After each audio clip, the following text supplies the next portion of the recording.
hissing soon. Hopefully it holds off. But listen, I'm having a bit of practice here with my Seashore wildlife guide. It's the 2004 edition, so recent enough. Time to dig around and have a look. I like the fact that there's an open field area up there, so I'll take a look up there now in a minute. Oh, as you probably noticed, I haven't uploaded a YouTube video in a while, and you probably got a notification saying Darren uploaded a YouTube video. And this video isn't like any of my other videos.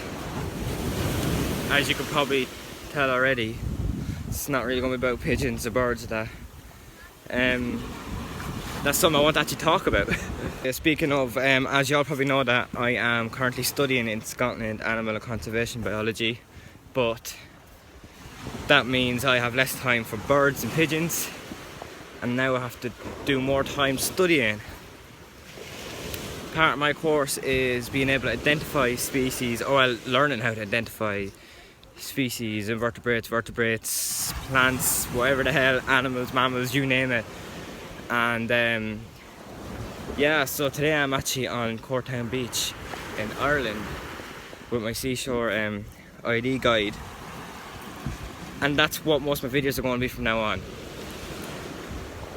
Yeah, that's videos are going to consist of me basically going out, identifying different plants and animals, and my number one goal out of it all is learning actually how to do it properly and efficiently and as accurate as possible.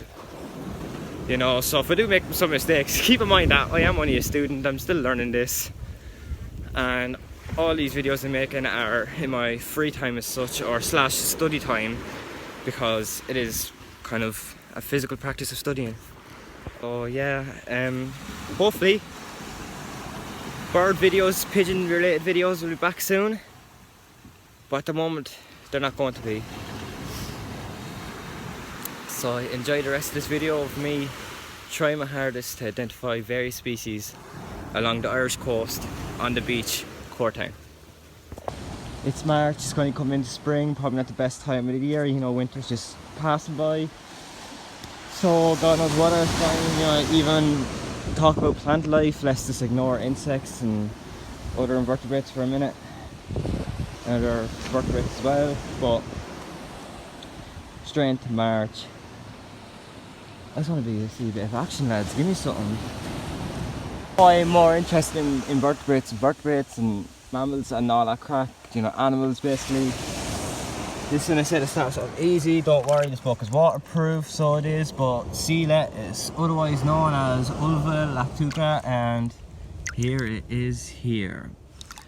Often forms in clump of green, very slippery across rocks. Pools, often found in rock pools. Seashore pools, here we are, one legged small one. Yeah, light bright green colored. This is good.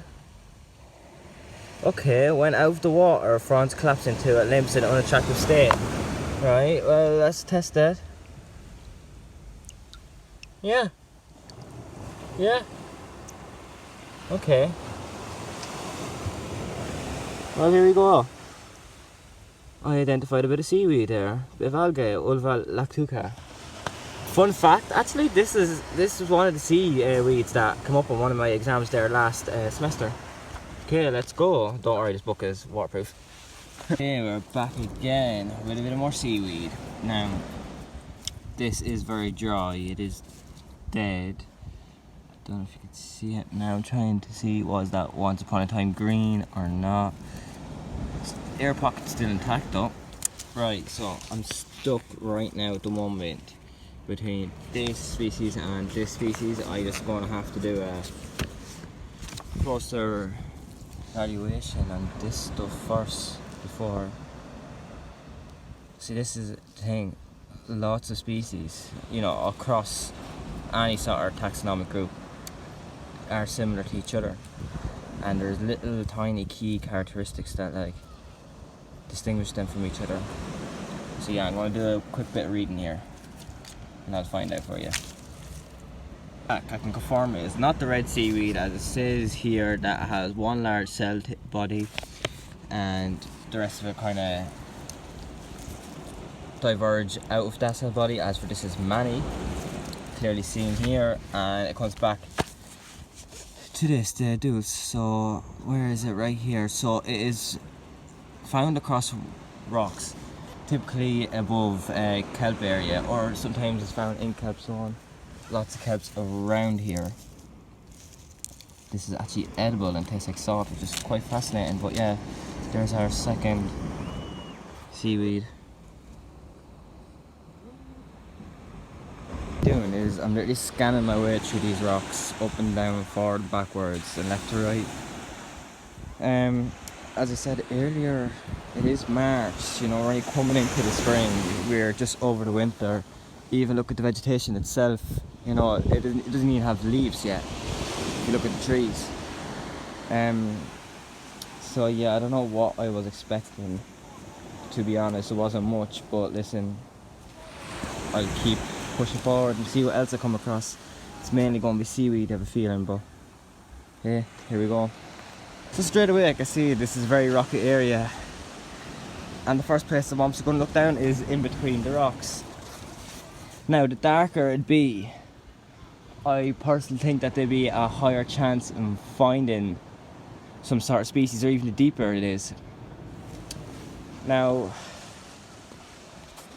so literally all I am doing is I am walking along the beach. I'm after finishing the beach, but I'm walking like the sand part of it. I'm going to walk along the rock shore. I'm going to look down deep between the crevices between the rocks. I'm going to jump down between a few and see can I find any bits and bobs. Now I need to keep in mind that it is March. Winter's just gone by. We're coming to spring. As you can see, the vegetation itself on the plants still hasn't, you know, sprout back to peak form, and it won't be for another while. It'll start coming back now. So yeah, I'm not expecting to find anything too crazy or find lots of, you know, invertebrates, etc. But hopefully I do come across one or two interesting things. To sit back and we'll find out. I'm using today is the Collins 2014 Seashore guide. Now I didn't bring any of my other guides, you know, for insects or for plants. So this is only seashore creatures that I'll be looking at today. But I'm not too sad about that because plants, they're not looking the greatest right now. It is a bit wet because I'm after dropping it into a water pool when I was identifying the sea lettuce. Now, leave down in the comments if you think that when you go to the beach, where's the first place to look for, because I've only came across two different species of seaweed so far, and maybe I'm not looking in the right places, but I am trying my best. And I do want to say another thing. I apologize if this video is boring or anything. I actually wasn't planning on making a video today. It's Mother's Day today, and the family decided to go to the beach for it and bring the dogs and go for a walk and play along the beach side. And I brought my Seashore guide because I wanted to do a bit of practicing, and then halfway through it I decided I'll turn this into a YouTube video because I've been planning on turning my channel into more animal biology and the conservation side of things rather than birds and pigeons, purely because that's what I'm studying right now and that's where I'm focusing on right now. But yeah, do leave comments if you think there is a specific area, maybe deep within the rocks, or maybe I'm too far in rocks so I'm not looking right enough. Just any hints or tips I really appreciate. It's okay. Yeah, interesting. Rock is very slimy now, very slimy rock. Very slimy area, surface that it's on. It's close to the tide. Okay, that's gonna be interesting in what this is. Any guesses? And if this could be red seaweed. I'm just looking closely. The edges are rigid as such. Well, they're not, they're coming in like an oval shape. It is open. It is narrow in. That's also where it's attached. Looks similar to this picture here. It matches the description. Extremely thin, yeah. Okay, I want proper, yeah. Okay, yeah, here it is there. Frequently visible against pink on the front of the water, yeah. I'm going to say this is the red seaweed. Now, I am an amateur, I'm a student, correct me if I'm wrong. Additionally, this 10 to 15 centimetre, that's roughly about 15 centimetres, maybe less, it's probably hitting more on the 10 side. Yeah, lower shore, correct. As I said before you start identifying it, this is it. I am 90% sure it's red seaweed. So near the red seaweed, we have this sort of seaweed. Now, the description, I'm sorry now if the tides are way too loud, but the description matches the gutweed. I'm gonna have a quick scan, 75 centimetre, oh, so that's not 75, sorry. Fawn, simple, bright grass, yeah, green, horizon, yeah. Everything else matches description except the lane. Now, it is March, so I have to keep that in mind. It is March. Winter has just came by. I'll have a quick scan to see what else are similar, because they are similar or lookalikes. So far I'm after identifying 4 different seaweeds, hopefully identify them correctly. So next time I shoot a video like this, I'll make sure to bring... So my phone literally just died right halfway through walking through the beach and identifying a few species, so I actually can't show you what I've done today because yeah, my phone's dead. But as I was saying before I got cut off, I did want to say one final point, that I know my audience on this channel tend to be people who are interested in pigeons and birds, and I'm saying that I'm swaying more towards, in general, identifying different species and animal and conservation biology.